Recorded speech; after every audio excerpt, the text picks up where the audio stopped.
I'm Stacy Best-Rule, by the way. I'm from Springer Nature. I work out of our New York office and I live in New Jersey. I asked the three speakers today to join us and talk about their read and publish contracts or their transformative agreements, primarily because they're all amazing speakers, amazing librarians, but also because they come from very distinct different schools. And I wanted sort of have a wide perspective of what their challenges have been and to share their experiences overall, and also share some of the things with you that might have surprised them or may have been a bonus that they weren't necessarily expecting. So we will start with George as soon as we get the slides up, and he will walk through what is happening at Auburn. I'm just going to let George take it over, and I will go on to the next slide. Okay. Well, thank you very much, everyone. I want to talk about balancing priorities at Auburn University related to, transformative agreements. Now, at Auburn, in terms of our agenda, I want to talk about background information. What is Auburn University? What are the libraries? What are we doing? Basically provide some organizational information, our overall capacity for additional work to support the administration, our management of open access. I also want to discuss our collection development and open access strategies. And also I want to very briefly, and we won't be able to answer this, raise some larger questions about the long-term viability and sustainability of open access in what I think is a radically changed environment. Now, I think in terms of the library and the university that it serves, thank you. Auburn has an R1 Carnegie classification as of 2018, so that's a relatively new development. We had 21% growth in student FTE from 2015 to 2024. In 2025, Auburn University has the largest student FTE in its history with 31,435. So even through the pandemic, Auburn grew substantially. We had 48.6% growth in research output as measured in Scopus from 2015 to 2024, so Auburn has a growing research profile. We also had 21% growth in faculty campus-wide from 2015 to 2024. So Auburn, again, growth in research, growth in the faculty that provide that research. 3 schools were reclassified as colleges during this time period, so there was significant infrastructural changes at Auburn, kind of not really a strain on our system, but there was more that we had to do to support these colleges.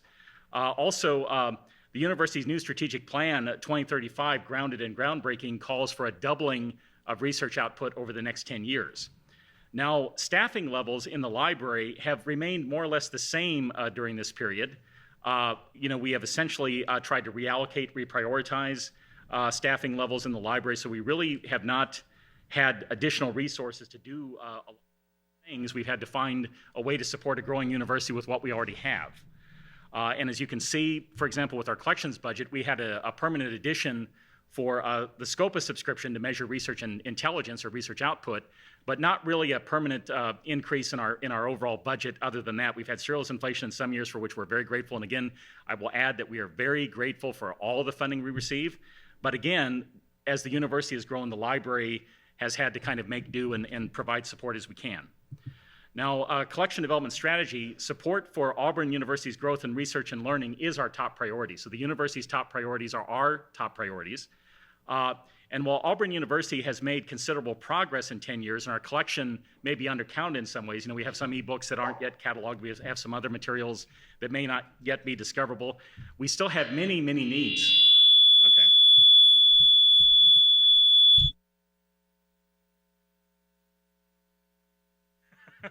Yeah, can you hear me? Okay. All right. Now, again, that was said respectfully, we have many needs.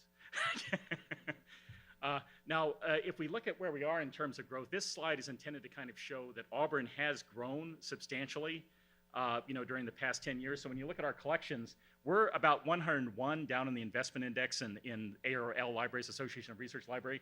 So again, that's a good number for us. That's an improvement during the past 10 years. And as you can see, our growth in ebooks, if it's anywhere close to the median, which is obviously a significantly higher number than 101, we're doing quite well, but we're punching above our weight, but we're still challenged with what we're doing, and we still want that number at the bottom there to be closer to that number, at least the median. So that's what we're dealing with in terms of financial constraints. Now, in terms of collections, discovery, and resource sharing, the department that this would fall upon to manage our transformative agreements in terms of staff time is my department, our collections, discovery, and resource sharing department. We have 6 librarians, 8 administrative and professional staff, 4 support staff, 3 to 7 student workers, depending on how you count them. Now, that number has varied a lot. But overall, we've had some consolidation during the past 10 years of lower skilled positions with positions that have more advanced skills. So a few smaller head count, but with more advanced skill sets. And that kind of shifted more toward information technology and positions like that.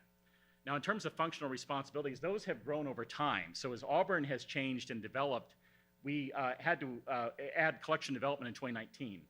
We had to add interlibrary loan and document delivery in 2020. We added reporting and statistics libraries wide in 2021. We have research bibliometrics 2023 to 2025. There's a question mark there because as we grow and there's a question about how that's distributed in the libraries, measuring that research output. And then web scale discovery, we added that in 2018. So quite a number of responsibilities. Now, when we look at transformative agreements at Auburn, we have, thank you. We have to be very careful with how we evaluate them, and we're a little bit stringent. We only have a limited number of agreements. Now, one thing is we have to see evidence of local demand. When we've had questions about supporting open access, say for the good of Alabama or the good of the United States or some program where we don't have users among our population, we have to reluctantly say no to those options because we really have to show with our scarce resources that we're helping our own patrons, our own constituency because of our limited funding. Now, I think the publisher must be reputable and actively support the integrity of science. Now, some of this is subjective. We try to measure and understand how is the publisher. We try to have a dialogue with them. Are they supporting the integrity of science? If they take active measures, even if there are problems, we think of them as a reputable publisher. But again, if we see a lot of evidence of a huge spike in retractions, not much evidence of concern about the integrity of their work, that's a turn off, and we won't work with them. I think cost neutral or very low additional costs. We really don't want transformative agreements to be more expensive than traditional agreements because, frankly, we can't afford it. Minimal impact on staff time. We don't want our staff time bogged down with reviewing requests, working on requests, assessing requests. We try to limit that as much as feasible. Now, we can't always do that, but we try to limit staff time. And then does not require additional infrastructure. We don't want to have to pay for additional tools or resources or have to have more work in terms of how much we have to observe these things because, again, our responsibilities have grown during the past 10 years. They're only likely to grow more. The university is trying to double research output, which involves a lot of different infrastructural inputs, not just from the libraries. So we don't want to have more time invested in tools or other ways that we have to manage these agreements. Now, Auburn has 7 transformative agreements nonetheless, so we do have some. We're not opposed to open access in any way. We try to support it when we can, but these 7 transformative agreements have met all of our 5 criteria. Now, again, some of them, basically the cost is, there's still a markup, but the cost is so low. Like, for example, the company Biologist, that's a relatively small portfolio. They're a great publisher. I have great respect for them, but again, there's not a large cost even if there is a markup. Now, I think IOP Publishing, we have more or less, kind of the cost is pretty good. Springer Nature through Lyrasis, Lyrasis does a wonderful job, and Lyrasis and Springer Nature and IOP as well, they handle the infrastructure of open access. So they've hired additional personnel. They've made their own investments in the integrity of science, but also doing the work for libraries to help us, make these agreements sustainable. So we're really dependent with some of these bigger agreements, especially like, say, Springer Nature and IOP, that work is shifted to the publisher, to the library consortium, not to Auburn.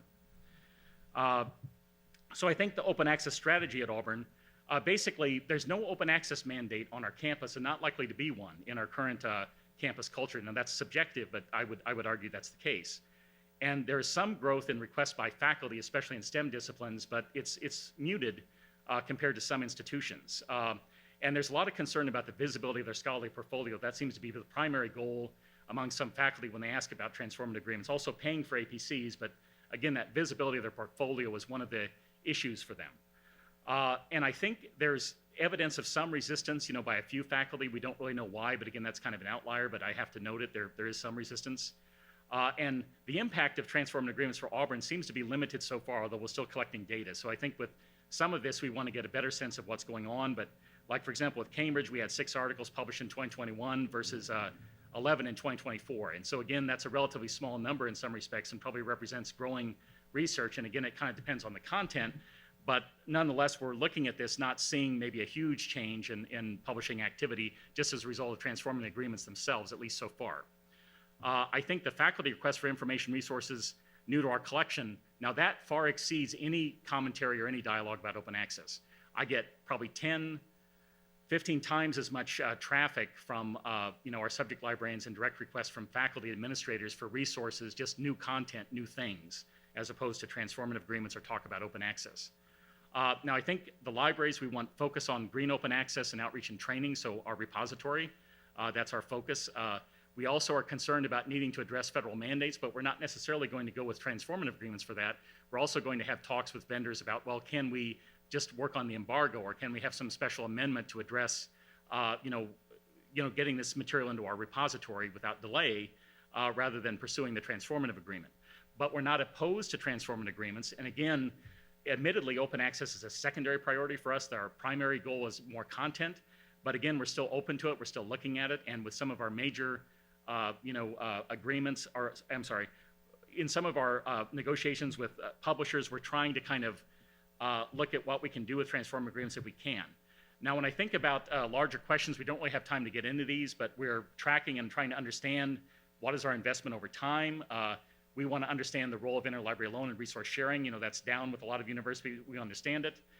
What if content completely flips to open access? We want to understand how do we justify the expenditure in a place like Auburn after that. And also, we're thinking about artificial intelligence and open access and lots of other issues. But again, I don't have time to get into that. We have some wonderful presentations to follow me, but those are some things on our minds. So thank you. Yeah.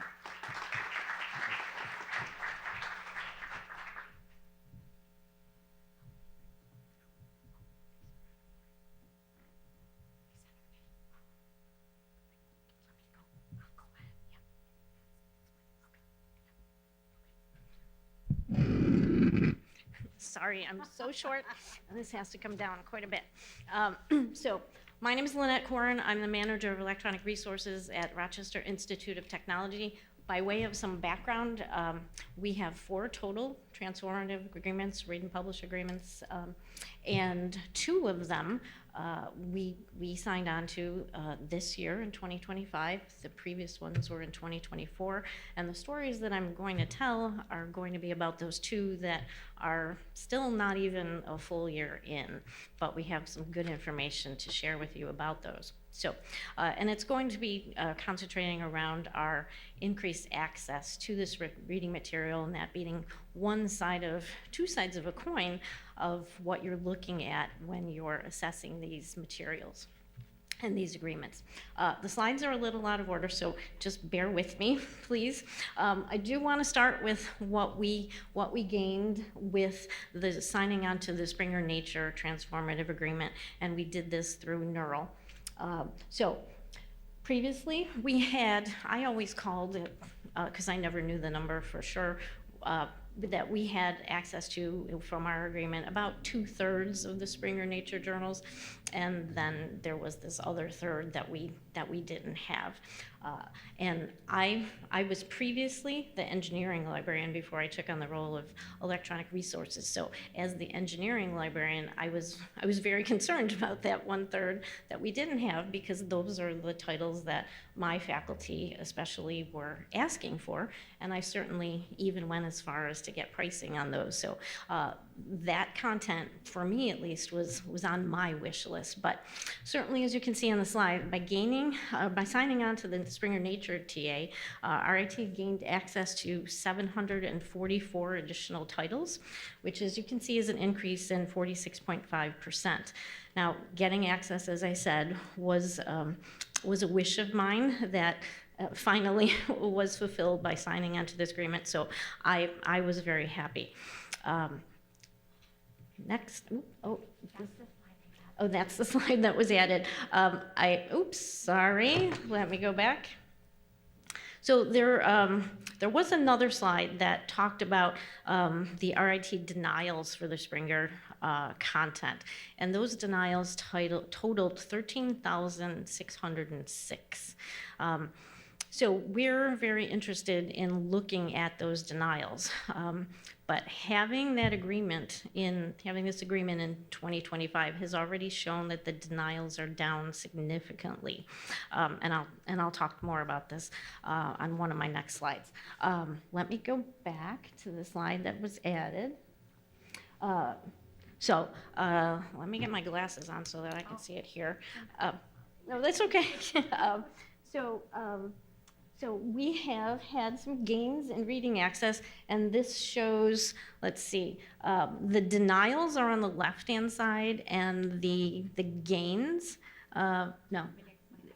So this is what I did last night. Instead of going out to dinner and having fun, I was like, because Lynette and I were talking, she said, I wonder how many of our top titles we actually have, our top denials we actually have access to now. So I looked at the top 50 denials from 2024, and everything is now, all those denials are now, they would be accessed, except for the two in slightly reddish, orangey color. So that's just to show like the top 50 denials, what an increase it is. So Okay, sorry thank you, about that. thank you, thank you. So.